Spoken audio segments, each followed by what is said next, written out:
grabación. Empezamos con la grabación, empezamos con la clase. Muy buenos días. Martes 6 de julio, hormigón armado 2. Bien.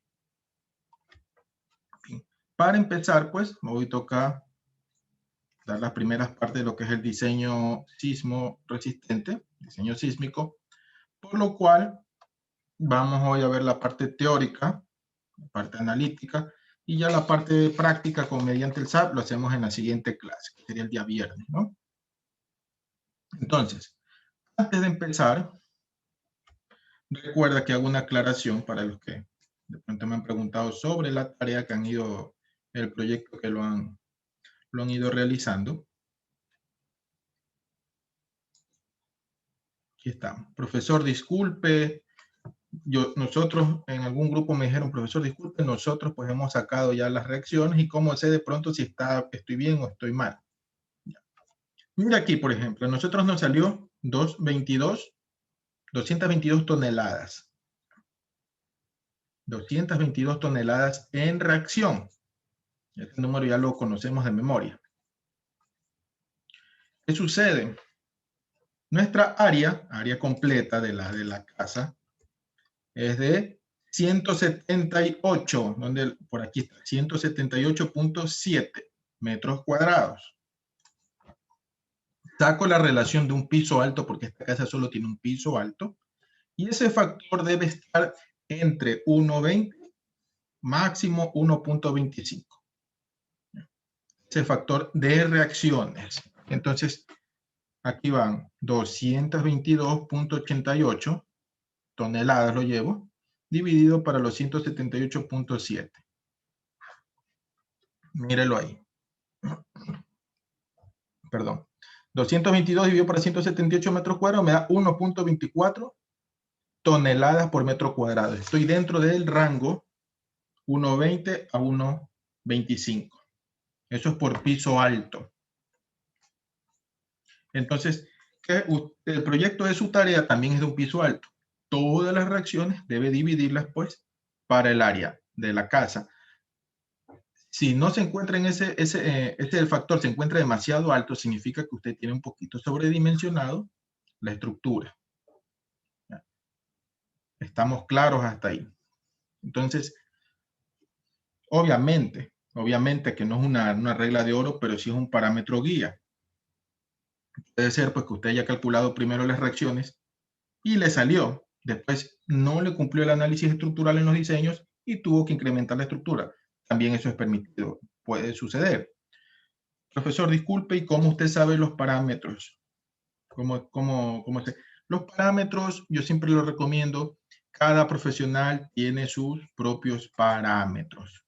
Es decir, usted ha escuchado al profesor o en algún momento escuchar al profesor de presupuesto y le va a decir, pues, a mí los maestros de obra me enlucen, o el maestro albañil me enluce 19 metros cuadrados por jornada.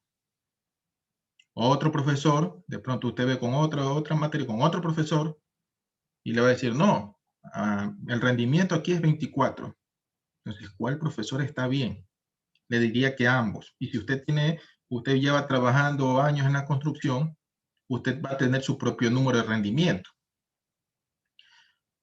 ¿Por qué? Porque son circunstancias diferentes. Tanto los dos profesores que de pronto le puse de ejemplo, usted lleva 3 años con 2 o 3 años, varias obras con el mismo equipo de trabajo, con los mismos maestros, cosas que ya están acoplados y ya ese es su rendimiento. Entonces ninguno está mal, sino que cada quien tiene sus parámetros. Alguna vez pues yo estaba en obra y llega pues el jefe y me dijo, Cristian, hay que apurarse aquí, acá y en todo esto porque estamos atrasados. Y resulta que ya hemos perdido en las 2 últimas semanas. Entonces yo le dije, no jefe, no hemos perdido. Usted tuvo una pequeña aumento en la ganancia en lo que es columna, en lo que es el armado de losa. ¿Y tú cómo lo sabes? Porque yo aquí vea, todo voy anotando. Entonces yo ya tengo todos mis parámetros aquí en regla. ¿Ya? Asimismo para la parte estructural. De pronto, usted pues empieza a trabajar de ayudante de un diseñador estructural y resulta pues que usted coge, pues esto es como un niño que aprende a escribir, coge el trazo del maestro El niño que aprende a leer y escribir coge el trazo de la maestra. Entonces, coge la rapidez de la maestra. Si la maestra le enseña pues a escribir rápido, ese niño va a llegar a segundo grado y va a escribir. Usted no sé si se ha dado cuenta que hay niños que son remolones porque la maestra tuvo de pronto un trazo despacio. Y llegan al segundo grado y no borre, por favor, no borre.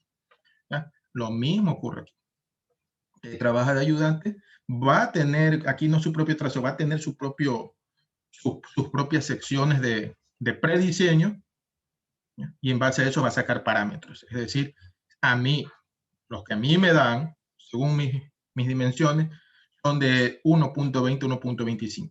Eso es lo que me dice más o menos que estoy bien, estoy en el camino. ¿Me sale algo disparado? Obviamente algo hice mal. Y así mismo usted, de pronto sus parámetros van a ser de 1.30, 1.18, son diferentes. Y estos parámetros, profesor, se cumplen para para todo tipo de estructuras. No, estamos hablando en este caso de vivienda. Vivienda. No he sacado parámetros para edificaciones de oficina, ¿no? Que debe ser un poquito mayor. Una vivienda normal, con la distribución normal. No estamos hablando de ese tipo de viviendas tipo mansión, que tienen un jacuzzi, un walk-in closet y toda la cosa. Entonces, esas van a tener mayor peso y mayor reacción, obviamente. Así también las bodegas, asumo yo, las bodegas tendrán menor relación, menor coeficiente, porque por lo general los pisos de bodega son todos abiertos sin paredes divisorias, solo las perimetrales. Entonces no va a ser 1.20, va a ser 1.09, qué sé yo, un poquito menor. ¿Ya? Entonces, eso es para que usted controle. Ahora, hagamos de cuenta. Su casa, su proyecto tiene 150 metros cuadrados. Entonces, lo que usted hace, pues un piso alto, 150 por 1.20, entonces véalo ahí. Acá estoy. 180 toneladas. ¿Ya? Estas son las reacciones que deben dar, por ejemplo, en una casa vivienda de un solo piso alto. 180 toneladas. Dos pisos altos, así sucesivamente. Pues no, profesor, ¿qué sucede? El dato que sí le puedo dar es cuando hay terraza. La terraza se lo considera medio piso. Una terraza, obviamente, sin cubierta, con paredes al antepecho, sin distribución interna. Una terraza para tender la ropa. Se la considera medio piso. Es decir, si tiene un piso alto y terraza, ¿qué va a ser? 1.5. Entonces, esta casa sería con 3 pisos, planta baja, un alto y terraza, tiene 2 pisos altos, por 1.5, déjeme multiplicar, 150 metros cuadrados por 1.20, que es el factor, y por un piso y medio alto. Las reacciones aproximadas le deben dar, ahí está, 270 toneladas. ¿Ya? Si tiene 2 pisos altos con una terraza, que será 2.5. Y así sucesivamente. Eso es una idea, más o menos por ahí deben ir los valores en vivienda. En vivienda deben ir por ahí las reacciones.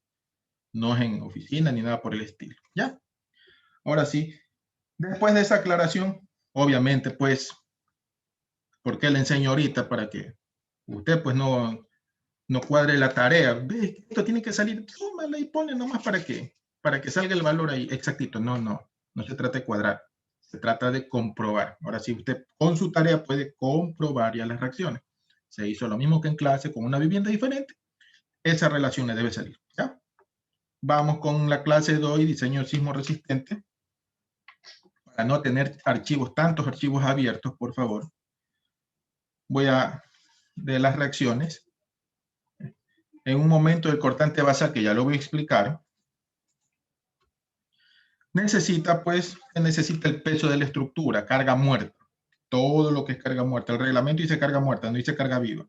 Entonces aquí le he subrayado, le he pintado todos los totales de las cargas muertas, ¿no? Aquí carga viva, esto no le tomamos en cuenta. Entonces déjenme sombrear todos los verdes, déjenme seleccionarlo para ver cuánto da el total. por carga muerta.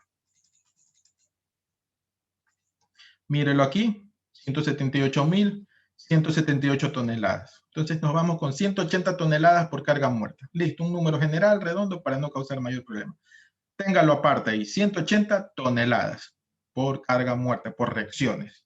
Peso del edificio, peso de la estructura sin carga viva. Listo, 180 toneladas. Con eso nos vamos, para no tener tanto archivo abierto. Ahí, déjame cerrar.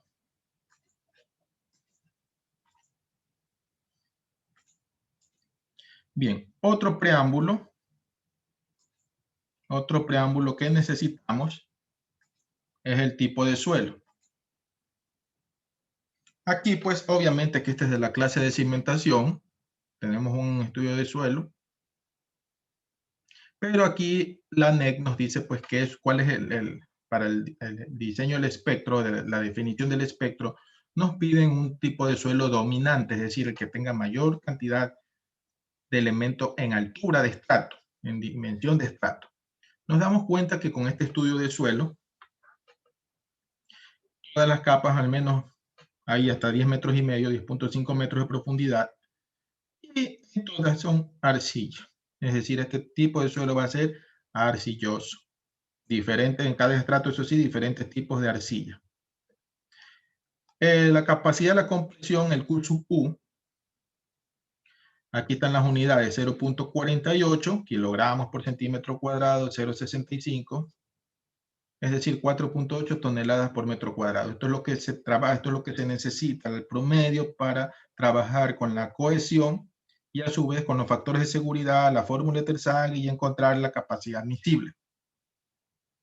Nos damos cuenta pues que por lo general el número, el Q sub U, tiende a ser parecido a la capacidad admisible. Tiende a ser parecido.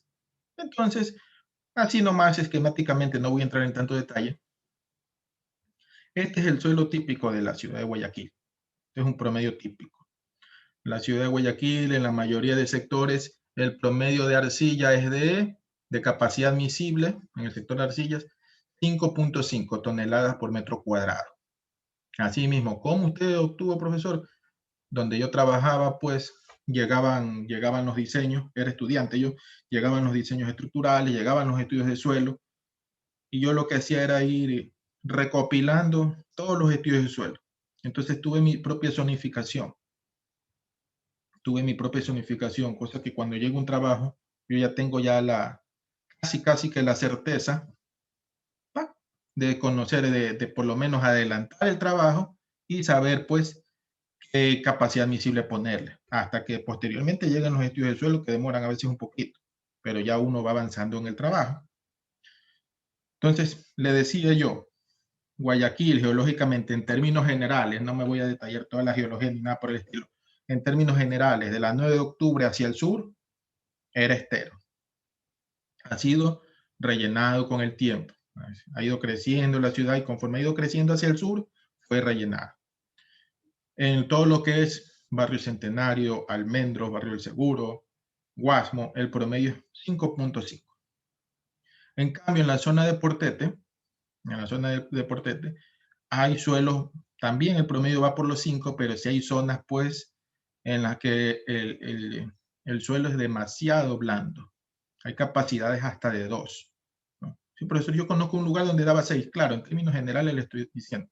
En cambio, en el norte de Guayaquil, asimismo, de manera general, de la 9 de octubre hacia el norte, el promedio más o menos es de 6, 6.5.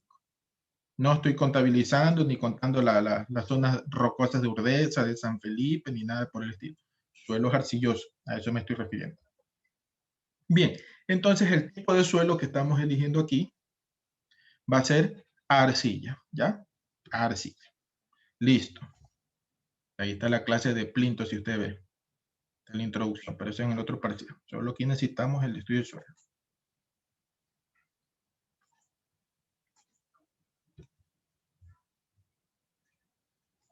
Ahí fue.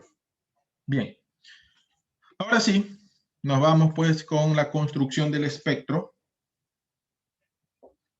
Y para construir un espectro, Desde el punto de vista matemático, creo que no se ve, me salió una nota aquí.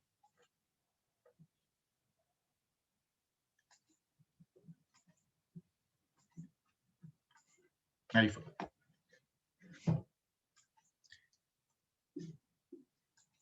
Bien, para construir un espectro sísmico desde el punto de vista matemático se necesitan de varios factores. ¿Qué es un espectro? ¿No? Es la máxima aceleración producida de una respuesta elástica. Tiene características locales, respuestas de suelo en función de las actividades sísmicas de la región. Aquí empezamos con un mapa de colores según la aceleración en cada zona. Están en función, esta aceleración está en función de la gravedad. La zona verde, pues por ejemplo aquí se logra apreciar, usted puede abrir la NEC, la parte sísmica, y dice 0.15 gravedad, la aceleración máxima que se da en esas zonas. Todo lo que es sismo es probabilístico, como la lluvia, probabilística. Hay un periodo de recurrencia, un periodo de retorno en el cual pues pueden ocurrir las cosas. Así es en hidrología con la lluvia, aquí también en el sismo. El periodo de tal ciudad es 15. Chuzo, ya este año toca, no. Está dentro de los 15. Dios no quiera, puede suceder hoy como puede suceder dentro de los 15 años. ¿Ya? Eso es probabilidad. 0.20 gravedad, 0.30 gravedad, 0.35 gravedad y así sucesivamente. Guayaquil, mírelo, está en esta zona. Aquí está Guayaquil, en este sector. Es el color naranja, 0.40 gravedad. ¿Ya? Nuestro proyecto va a ser en Guayaquil. Lo primero que vemos entonces es el factor de zona. Si nosotros pues de pronto no tenemos clara la idea en algún sector, incluso aquí por ejemplo, no sé si la población que estoy haciendo el proyecto está aquí a la derecha o está a la izquierda, o tiene miti-miti, entonces debo ir ya a la tabla ya particular en la que se detalla cada punto y cada región de nuestro país. Aquí. Entonces aquí están todos los cantones y las provincias separadas. Aquí nos dan el valor de Z, ¿no? Obviamente vamos a la provincia de Guaya, ciudad, cantón Guayaquil, 0.40. 0.40. Entonces, nuestra zona sísmica para Guayaquil es la 5. La 5. Caracterización del peligro sísmico es alto. Es alto. Entonces, zona 5.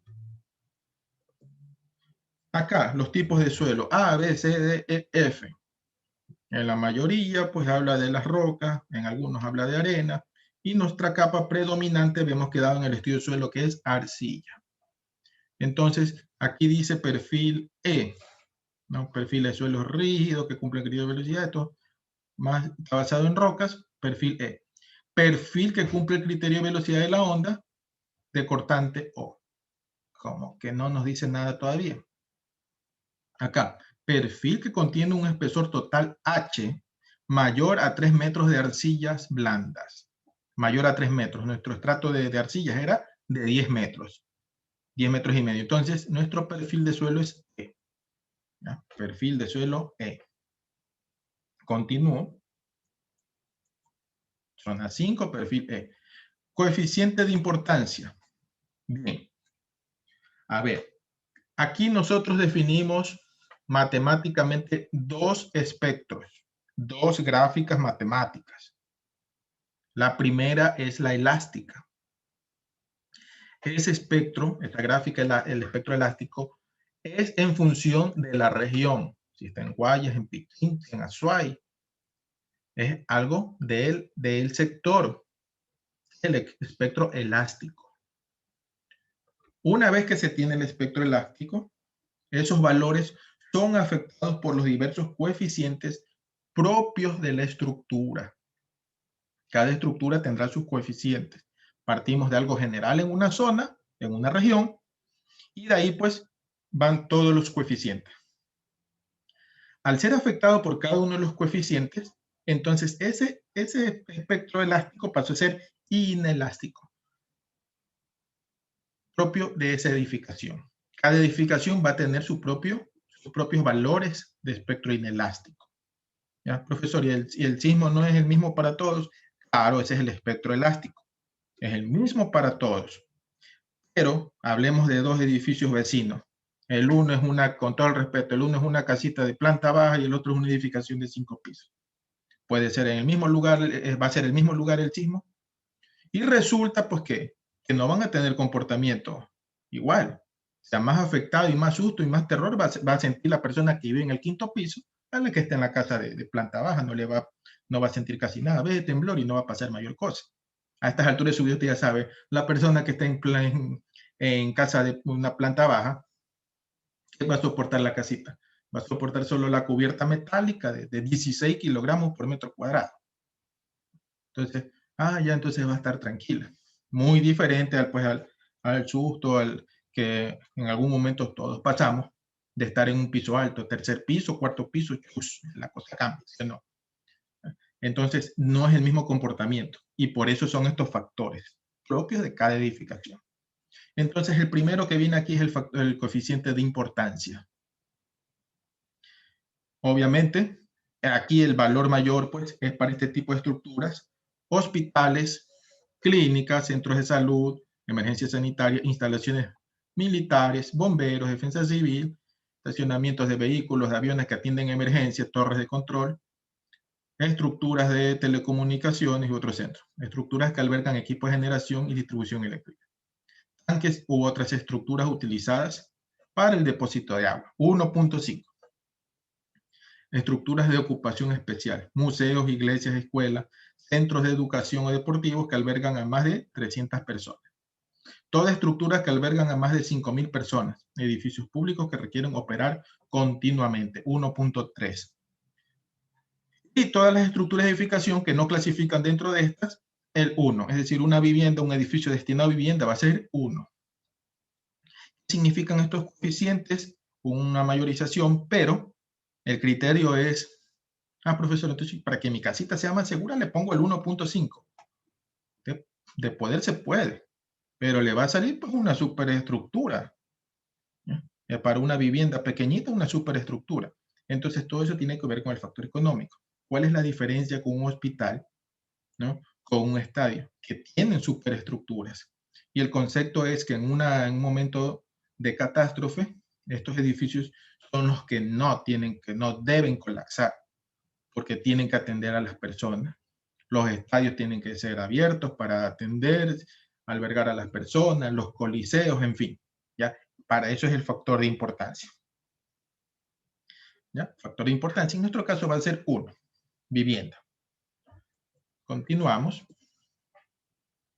El factor de elevación, FIP, y el factor de planta, FIP.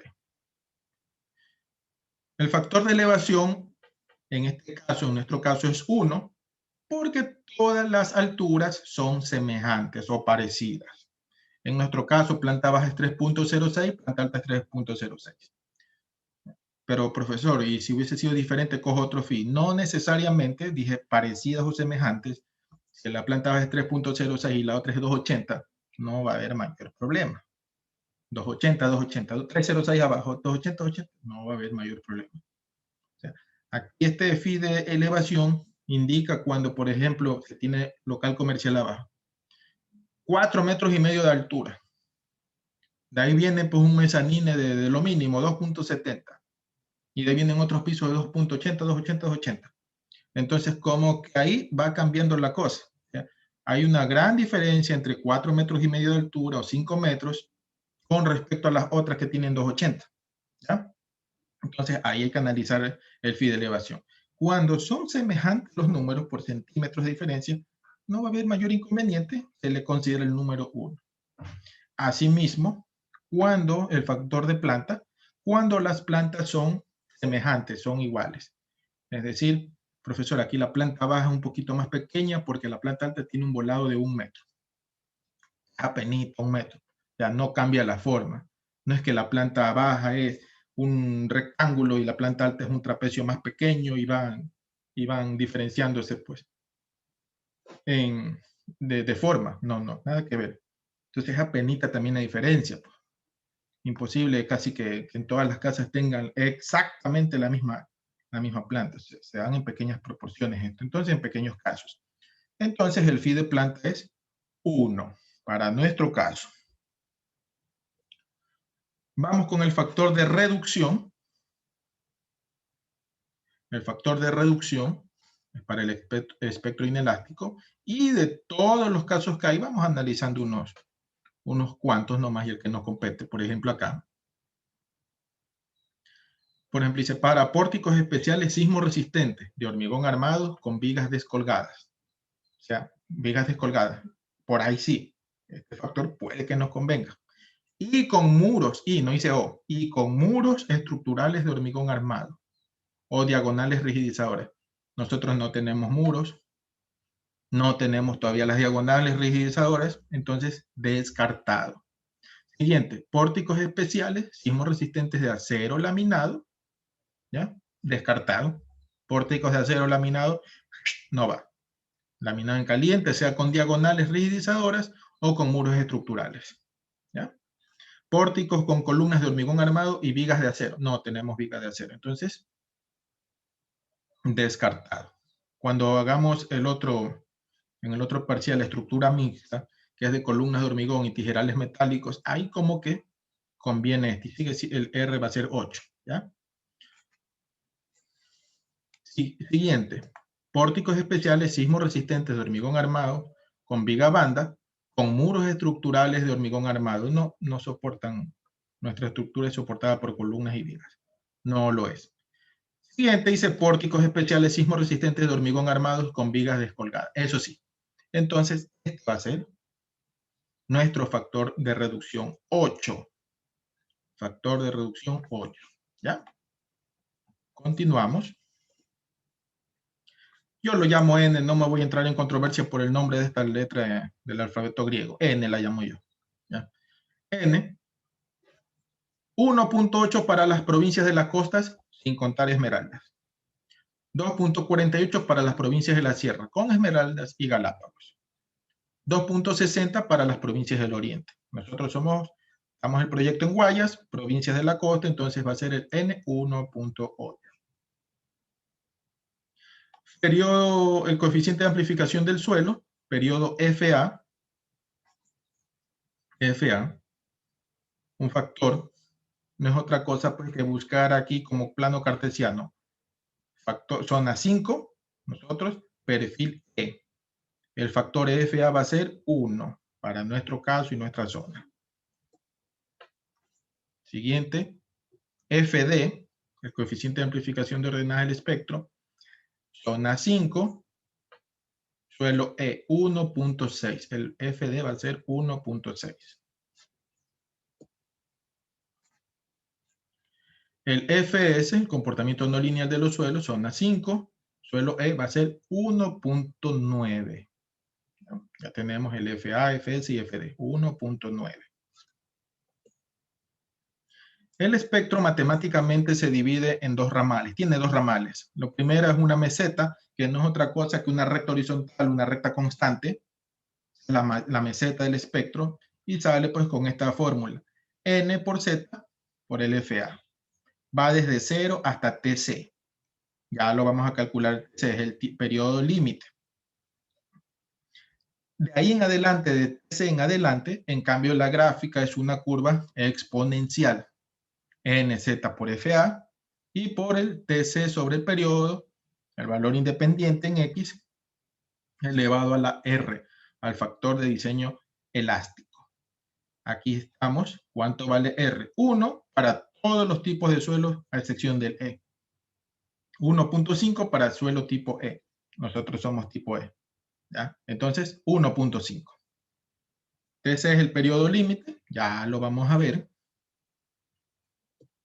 Aquí está. TC sale desde 0.55 por FS por FD dividido para FA. Sale el valor de TC. Aquí viene el cortante basal. Ojo, ojo. Todos estos factores es para sacar el espectro elástico. El espectro elástico. Cuando uno le afecta, este es el espectro elástico. Aceleración es aceleración en función del periodo. Este es el espectro elástico.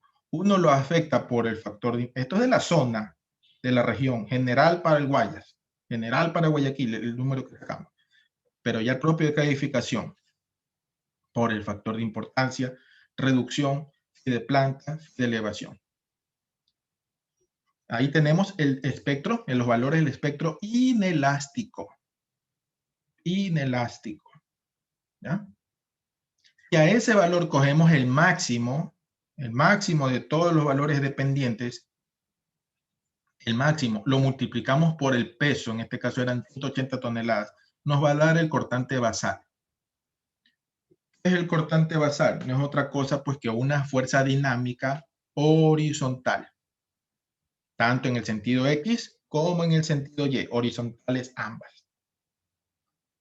Basal, como su nombre lo indica, ataca la base. Es decir, estas fuerzas dinámicas, lo que hemos trabajado hasta el día de hoy han sido fuerzas estáticas. Tal como en resistencia material, se han colocado las flechitas, los vectores y ahí quedó. Y se hace el análisis. En cambio, la dinámica pues tiene una fuerza de recuperación. Es decir, la fuerza dinámica, en este caso el cortante basal, va hacia la derecha, tiene una fuerza de recuperación y lo regresa a la izquierda. Y empieza pues el vaivén de izquierda a derecha, en el sentido X. Así también en el sentido Y. Entonces lo que pone pues a bailar a toda la edificación. El cortante basal. Profesor, ¿y qué sacamos con este cortante basal? Son dos metodologías de diseño. El primero es con el espectro, que es lo que vamos a hacer nosotros. El espectro, nosotros lo ingresamos en el SAP y el programa automáticamente reparte las fuerzas dinámicas en cada uno de los nudos de la estructura. En cambio, de pronto usted en estructuras ya está viendo también la segunda metodología, que es con las fuerzas dinámicas. Este cortante máximo basal es la resultante y lo que va de atrás para adelante, encontrando las fuerzas en cada uno de los niveles superiores. La suma de todas estas fuerzas da el cortante basal, la resultante. Y como pues la otra metodología para diseñar, colocan las fuerzas dinámicas en X y en Y en cada piso y eso lo presentan como fuerza dinámica en el SAP. Y lo que hacen es correr el programa y diseñarlo. Ya, no se hace con el espectro, sino con la segunda metodología. Eso de pronto lo están viendo en estructuras. ¿Ya? La segunda metodología. Bien, hasta ahí la primera parte de la clase. De ahí nos metemos con deriva porque no les explico, porque no vamos a hacer un 8 ahí. Vamos a mezclar las cosas y no es así. Vamos con la segunda parte. Vamos con la construcción del espectro.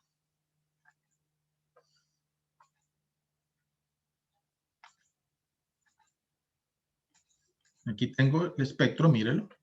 Ingreso los factores propios de cada, ya tratados aquí, tipo de suelo, factor N, factor Z. Y lo único que calculo por el momento es el TC. El periodo límite. El periodo límite, mira, aquí están los dos ramales. El primero es una recta horizontal, llega hasta el valor de 0 a TC. TC sale con esta fórmula. 0,55 por FS por FD sobre FA. Aquí está. Por FS por FD dividido para FA. Aquí estamos. Salió 1.67.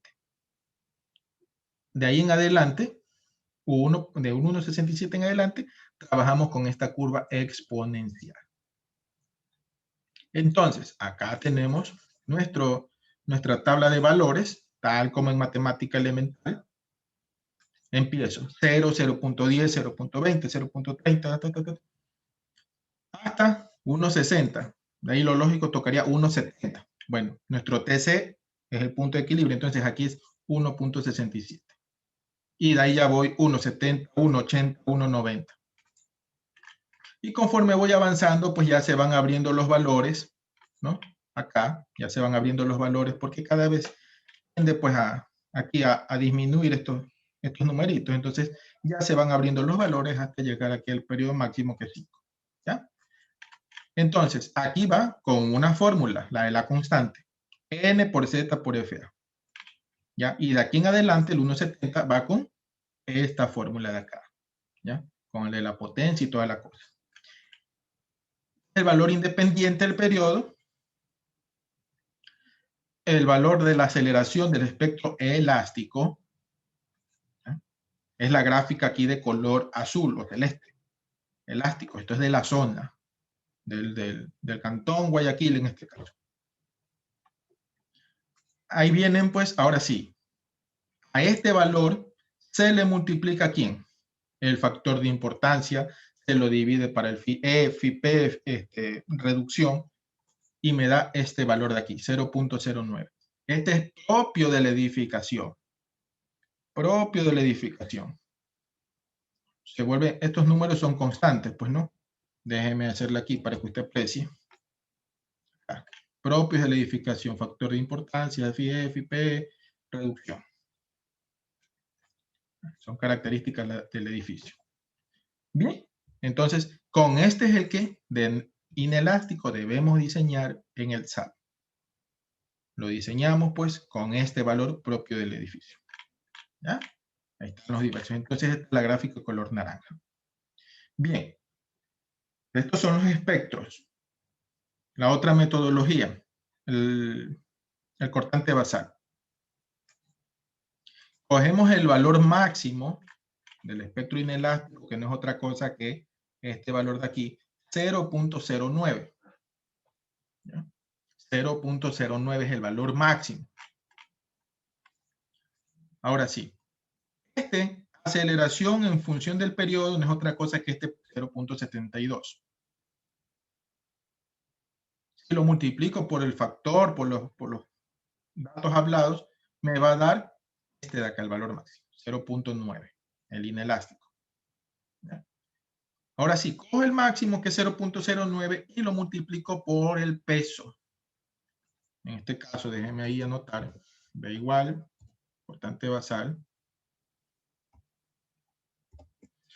0.09 por, ya habíamos quedado al inicio de clase, por 180 toneladas. 16.20 toneladas es la fuerza dinámica del cortante basal. Esa es la que ya usted le empieza a repartir en cada piso y le afecta, pues, en el centro de masa de cada losa, para hacer la segunda metodología. Este cortante, pues, es el que hay 16 toneladas en X y mueve al edificio, pues, desde la base, y en Y, de atrás para adelante. ¿Ya? Para eso ese es el concepto de cortante base. Le estoy tratando de ser didáctico y hablarle en un lenguaje casero, pues, ¿no? Para que usted darme a entender más que todo. Bien, hasta ahí. Entonces, lo que vamos a ingresar en la siguiente clase van a ser estos valores de aquí, en X y en Y, para la gráfica, el espectro y el diseño sísmico. Listo. Vamos con la tercera parte de la clase, las derivas. ¿Qué son las derivas?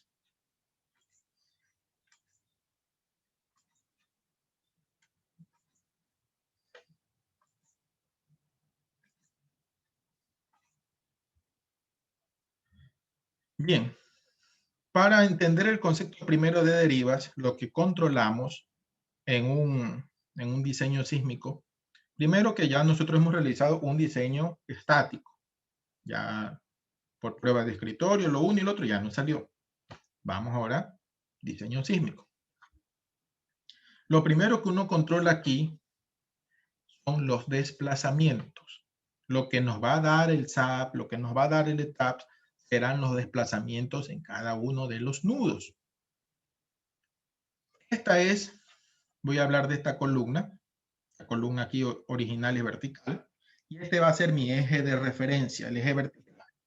Esta columna ahí deformada. Entonces, en un sentido, las fuerzas dinámicas, las que le hablé antes, las desplazan. En este caso hacia la derecha. Van a generar desplazamientos con respecto a lo original, es decir, delta 1, delta 2 y delta 3. Estos son los valores que nos va a dar el SAP. Estos se llaman desplazamientos absolutos, es lo que nos da el SAP. Desplazamientos absolutos. Así como estamos en este plano de pronto X, Z, ahí, también hay el transversal, el YZ. También va a tener, pues, sus propios desplazamientos. Visto aquí en planta, Aquí está el delta en X, ¿no? Delta Z es en X, desplazamiento en X, y este va a ser el desplazamiento en Y. Ya, aquí está visto el sol en X, entonces está en X de izquierda a derecha, el máximo, y acá en Y. Estos son los desplazamientos. Nosotros necesitamos el desplazamiento relativo. ¿Qué es el desplazamiento relativo? No es otra cosa que el desplazamiento de uno en función del otro. Es decir, si por aquí yo paso una vertical en este punto, por aquí, esta distancia que me queda va a ser el desplazamiento relativo. Desde el punto de vista geométrico, delta 2 menos delta 1 es este pedacito. Y aquí este máximo en delta 2 le paso una vertical, aquí, vertical, este pedacito va a ser delta 3 menos delta 2. Este es desplazamiento relativo. ¿Estamos claros? Bien. Y para calcular la deriva, lo que necesitamos es la relación entre los dos desplazamientos relativos, tanto en X como en Y, ¿no? Dios mío, profesor, esa fórmula. Sumatoria desde J igual a 1 hasta 2. Desde el delta J hasta I y desde el delta J hasta el I menos 1. Todo eso al cuadrado. Dios mío, ¿cuánto sabe? Lo único que le están diciendo aquí es delta 2 menos delta 1, tengo este cateto. Delta 2 menos delta 1, tengo este otro cateto. Uno en X, el otro en Y. Y en esta fórmula me dicen, aplique Pitágoras. Nada más. Delta 2 menos delta 1, y acá en Y, delta 2 menos delta 1. Tengo dos valores relativos y le aplico Pitágoras. Es lo que me está diciendo aquí. Sin mayor drama.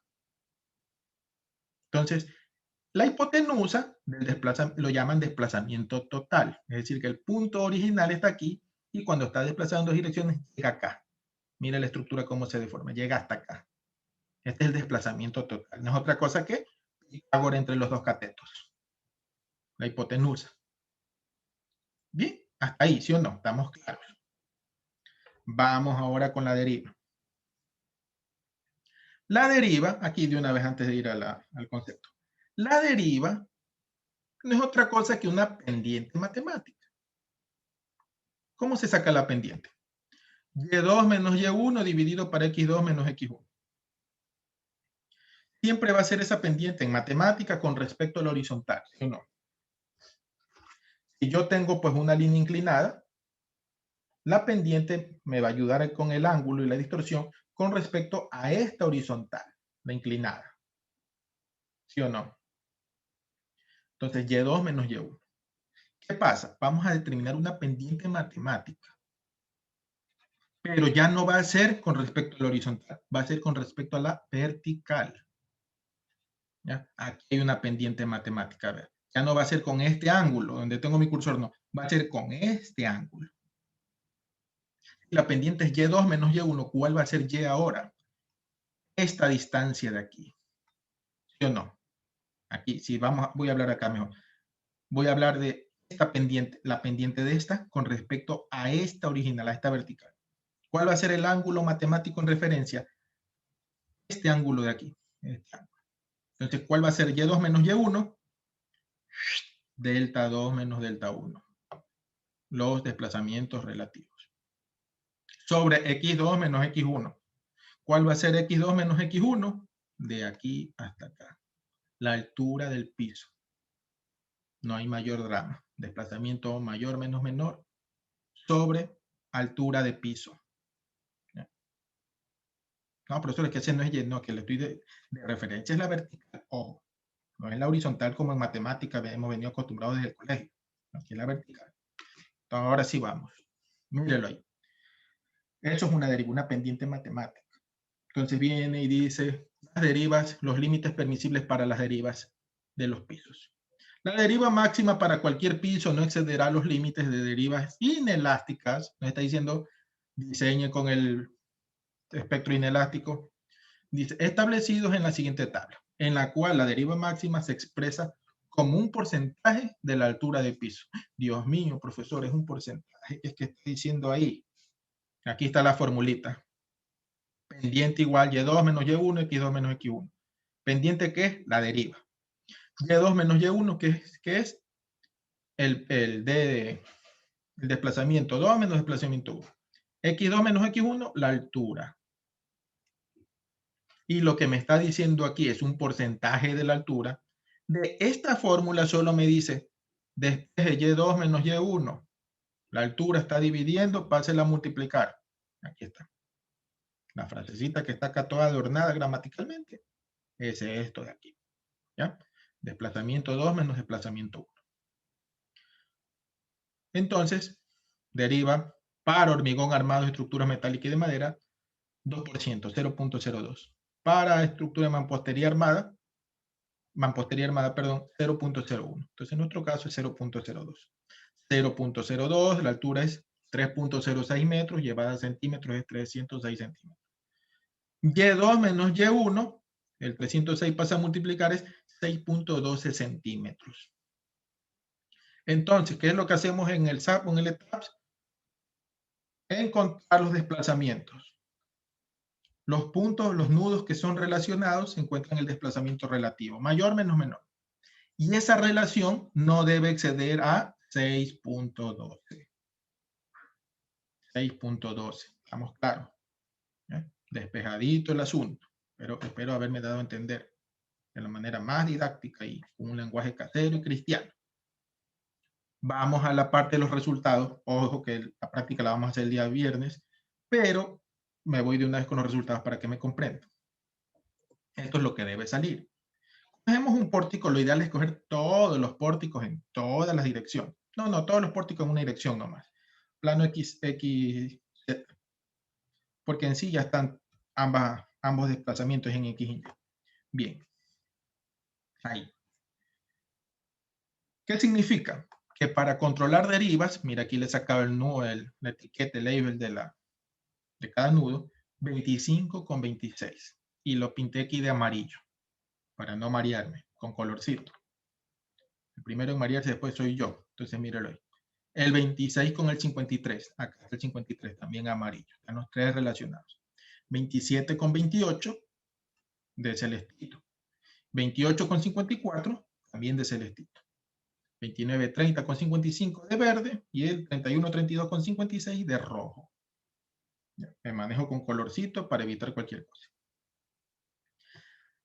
Desplazamientos U, X, desplazamientos U2 en Y, U1, perdón, en X, U2 en Y, lo que nos interesa.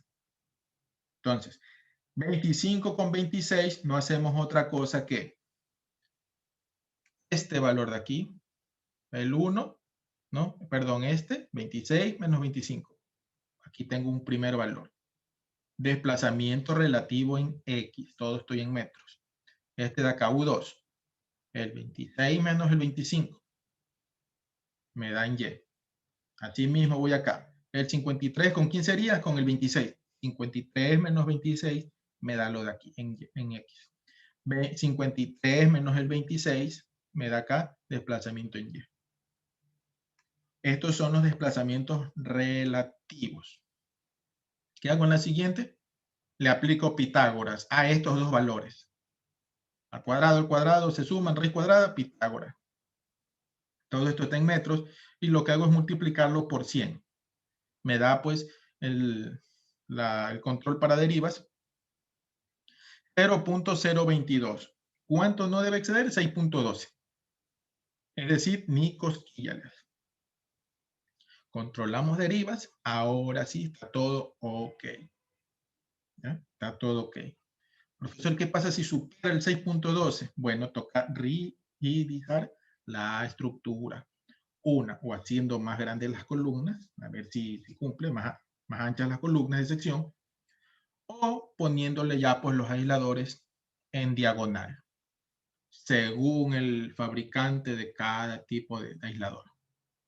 ¿Ya? Según la colocación que diga cada fabricante. Prueba y error a veces recomienda.